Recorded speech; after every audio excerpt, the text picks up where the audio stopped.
मराठाओं की धरती महाराष्ट्र में मराठा आरक्षण का मुद्दा इन दिनों भड़का हुआ है। जालना में 1 सितंबर को भड़की हिंसा के बाद राजनीति गर्म है।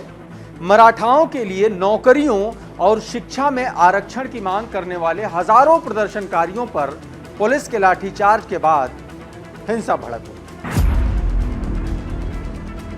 जिसके बाद हिंसा बड़े पैमाने पर जुलूस, प्रदर्शन, बंद के रूप में पूरे महाराष्ट्र के कई जिलों में फैल गई। मराठाओं के आंदोलन ने राज्य सरकार की मुसीबतों को और बढ़ा दिया। आंदोलन पर आश्वासनों को लागू करने के लिए मराठा प्रदर्शनकारियों ने राज्य सरकार को अल्टीमेटम दे रखा। आंदोलनकारी अब इस मुद्दे पर पीछे हटने को तैयार नहीं है, बल्कि आंदोलन और तेज करने की धमकी दे रहे हैं। आज के इस एक्सप्लेनर में हम ये समझेंगे कि आखिर ये मराठा आरक्षण क्या है, इस पर इतना बवाल आखिर क्यों मचा हुआ है, आखिर मराठा आरक्षण क्यों मांग रहे हैं, सब कुछ जानेंगे विस्तार से इस वीडियो में। नमस्कार, मेरा नाम प्रशांत है और आप देखना शुरू कर चुके हैं डेली लाइन का एक्सप्लेनर। महाराष्ट्र में मराठा सबसे बड़ा समुदाय है, प्रमुख समुदाय, और यह राज्य में राजनीतिक हालात बदलने का मादा भी रखता है। ऐसे में मराठा आरक्षण पर हालिया विरोध प्रदर्शन ने लोकसभा और विधानसभा चुनाव से पहले राजनीतिक माहौल को गर्म कर दिया। मराठा समाज की आवाज उठाने वाले मनोज जरांगे नौकरियों और शिक्षा में समुदाय के लिए आरक्षण की मांग को लेकर जालना डिस्ट्रिक्ट में 16 दिनों से अनशन पर थे। मुख्यमंत्री एकनाथ शिंदे ने अनशन 14 सितंबर को खत्म कराया, लेकिन जरांगे का विरोध 2016 और 2017 के बीच पूरे महाराष्ट्र में हुई पिछली मराठा रैलियों से अलग, जहां मराठों ने अतीत में सरकारी नौकरियों और शिक्षा में समुदाय के लिए आरक्षण की मांग की। वहीं जरांगे महाराष्ट्र के लिए कुंभी जाति प्रमाण पत्र की मांग कर रहे हैं, ताकि वो ओबीसी समूहों में शामिल किए जा सके। दूसरी तरफ ओबीसी समूह मराठा को अन्य पिछड़ा वर्ग में शामिल कर आरक्षण का लाभ दिए जाने का विरोध कर रहा है। जहां मराठा राज्य की 32% आबादी है, वहीं ओबीसी की आबादी राज्य में 52%, और जो पूरा महाराष्ट्र राज्य है वो 382 जातियों में बंटा हुआ। मराठा आरक्षण की मांग और ओबीसी में शामिल करने का मामला थोड़ा सा जटिल है। आइए मराठों के आरक्षण की मांग की शुरुआत पर एक नजर डालें और जानते हैं कि इस मांग का सफर क्या रहा है। मराठाओं में मुख्य रूप से किसान और जमींदार समूह शामिल हैं और महाराष्ट्र में आबादी का करीब ये 1/3 हिस्सा है।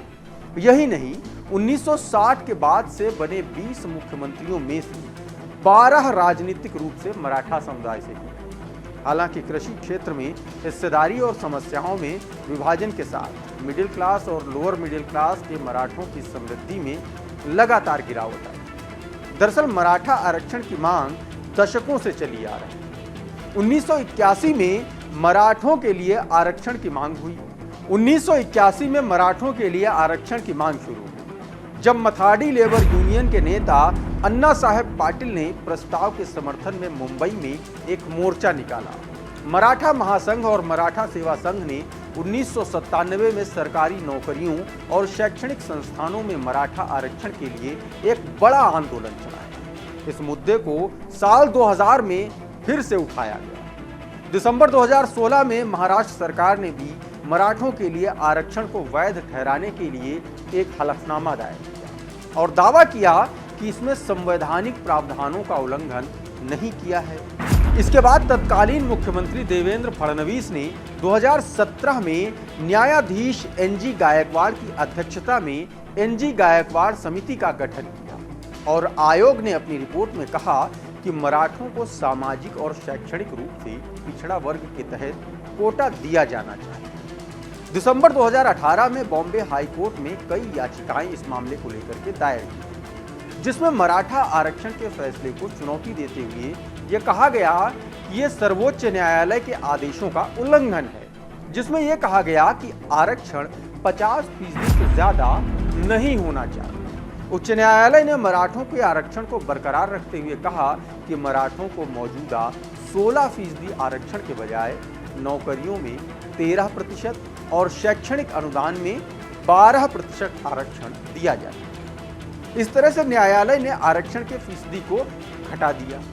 उच्च न्यायालय के आदेश के बाद समुदाय को 2020 में तब बड़ा झटका लगा जब फैसले के खिलाफ सर्वोच्च न्यायालय में अपील दायर की। सितंबर 2020 में शीर्ष अदालत ने मराठा समुदाय को दिए गए आरक्षण को असंवैधानिक करार देते हुए इस पर रोक लगाने का फैसला किया और कहा कि ये आरक्षण भारत के संविधान के अनुच्छेद 14 के तहत प्रिस्क्राइब्ड प्रोविजन का उल्लंघन करता है।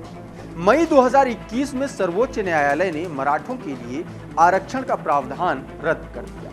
सुप्रीम कोर्ट के मराठा आरक्षण को रद्द करने और आर्थिक रूप से कमजोर वर्गों के लिए 10% कोटा बरकरार रखने के बाद महाराष्ट्र सरकार ने कहा कि जब तक मराठा आरक्षण का मुद्दा हल नहीं हो जाता तब तक समुदाय के आर्थिक रूप से कमजोर सदस्य EWS कोटा से लाभ उठा सकते हैं। हालांकि महाराष्ट्र में सरकार से लेकर विपक्ष तक दोनों ही इस मराठा आरक्षण के समर्थन में है।